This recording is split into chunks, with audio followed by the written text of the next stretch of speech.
Hey guys, thanks for watching. Today we're going to talk about cloud storage. Now, cloud storage is getting very popular because we're all trying to get rid of these. Now, flash drives are great, and I probably have 20 or more that I use for totally different, or use for tons of different things. Some I use specifically for work, some for personal use, some for school, some just have pictures on them, some just have Word documents. There's tons of things flash drives are used for, and they're great, and I love them. But there's a problem with flash drives. Since flash drives are hardware and they're mechanical, things can go bad over time and we can lose stuff that's stored on these flash drives. So rather than trying to have multiple flash drives with tons of backups and not knowing which one is the most recent, we can store we can store files and documents elsewhere and have them all stored into the same place, but they're backed up multiple times and we just don't know it.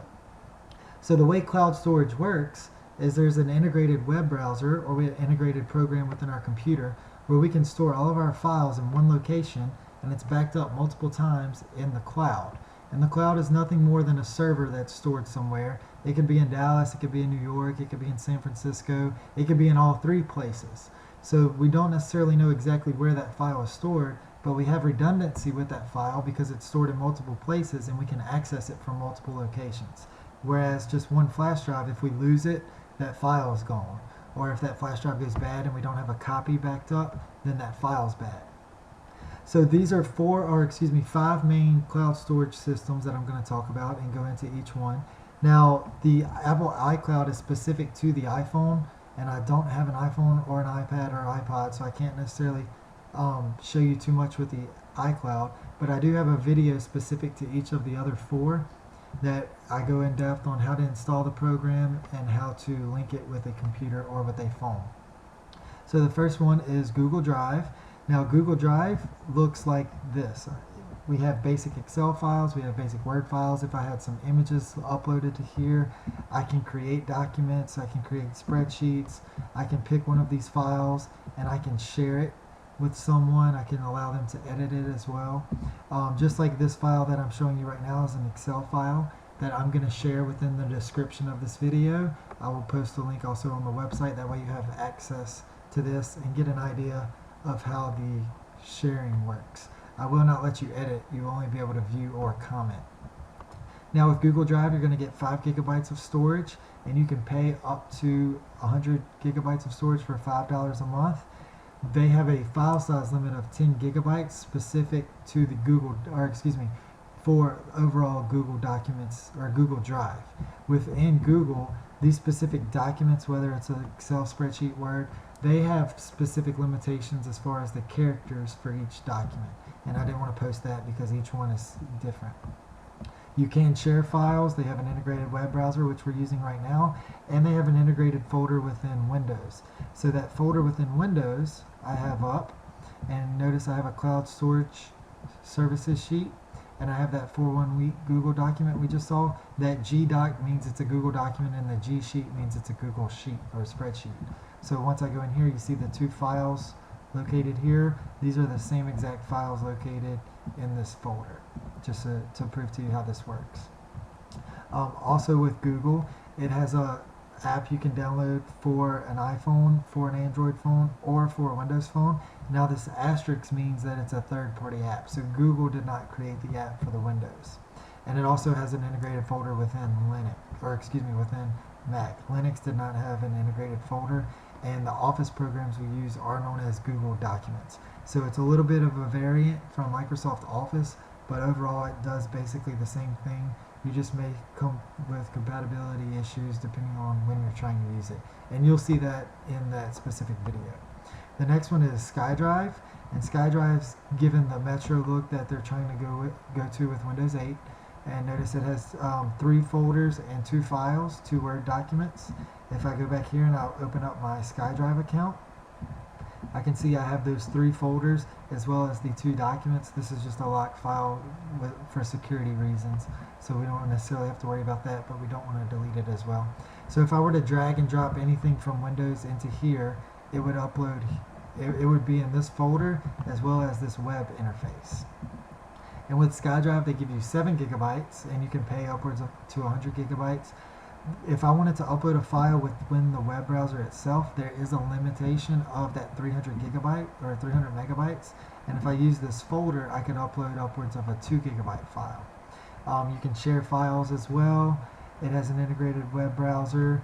It uses strictly Microsoft Office. So just to open up a Word document and let you see, when you open it up in here, it looks just like it does.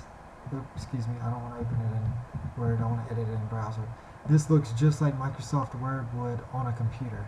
It does have, it's a little bit watered down, so everything in the full desktop client isn't necessarily going to be here, but we could come in here and I could bold this, change the color, anything that we would do in Microsoft Office itself.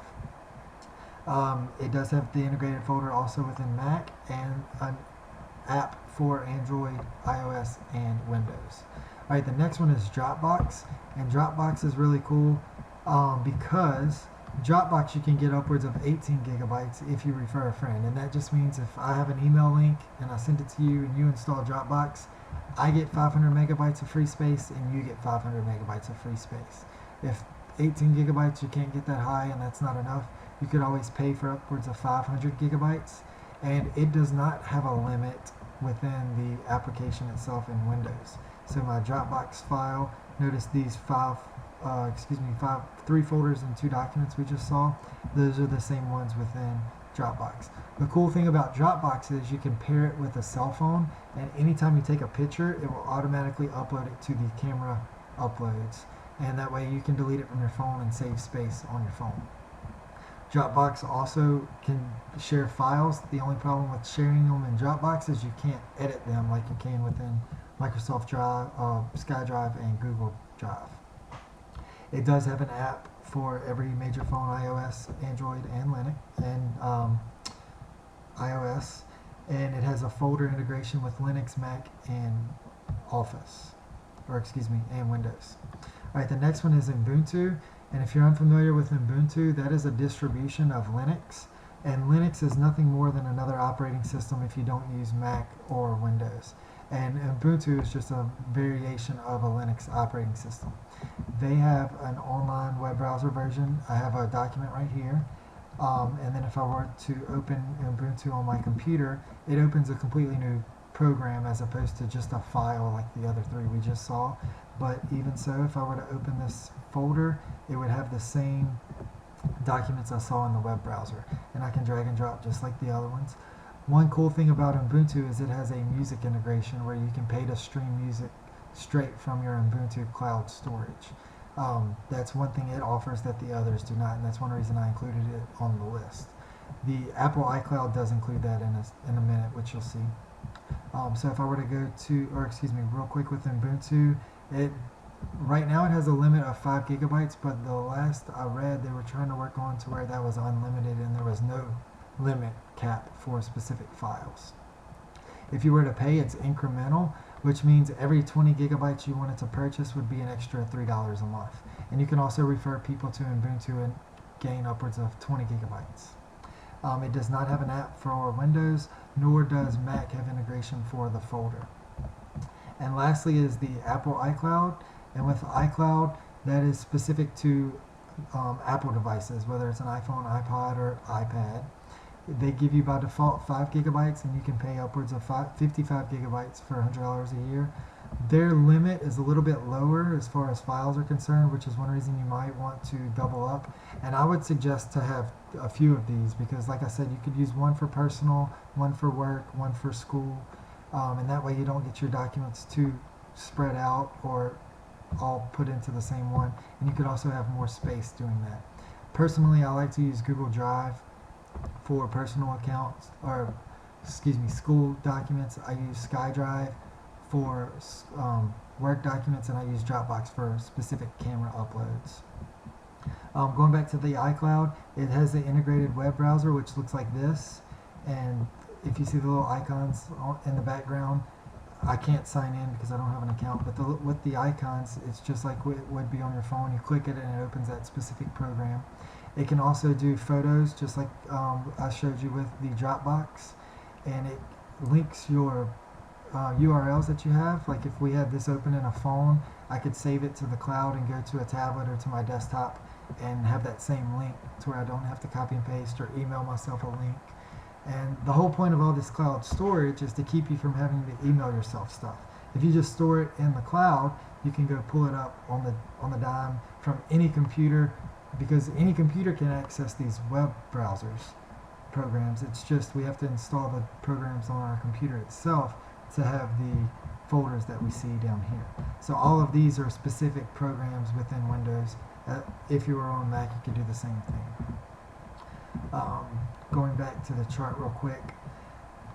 For Apple, in order to use Word documents or Excel or PowerPoint, you must purchase the iWork. That's one reason I included this on there. That's why you might want to double up and use one of these to go with that, so you have access to the online document programs. And it does not have an integrated folder for Linux, nor does it have an Android or a Windows Phone app. So if you had an iPad and an Android phone, for instance, you couldn't necessarily link all of your files. But if you do have a Mac, iPad, and iPhone, you could link everything within the cloud. So this was just a brief overview. Next few days I'm going to be posting videos specific to each of these programs. There's one for Google Drive, there's one for Dropbox, there's one for Ubuntu, and one for Skydrive. I don't have access to an iPhone as of yet, but as soon as I get access to that, if y'all would like for that, I can make a video for iCloud. One thing I do want to stress with the iCloud, if you notice, it syncs your calendar, contacts, and mail. If you haven't upgraded to iOS 6 yet, I highly suggest to make sure you're connected to the cloud and back up at least your contacts, because I've talked to a few people that's already upgraded to the iCloud, or upgraded to iOS 6 and lost all of their contacts, because even though they had the backup, it wouldn't restore from the backup on your computer. It's very good to store your contacts to the iCloud, not just within iTunes itself. That's not as redundant as the cloud itself is.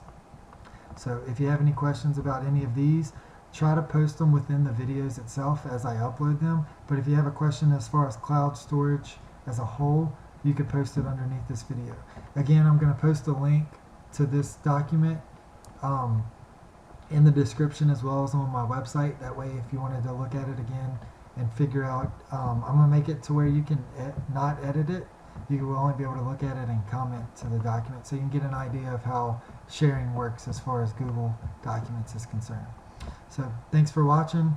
I'll try to have the videos up as soon as I can, and next Sunday or next week sometime you'll have another one.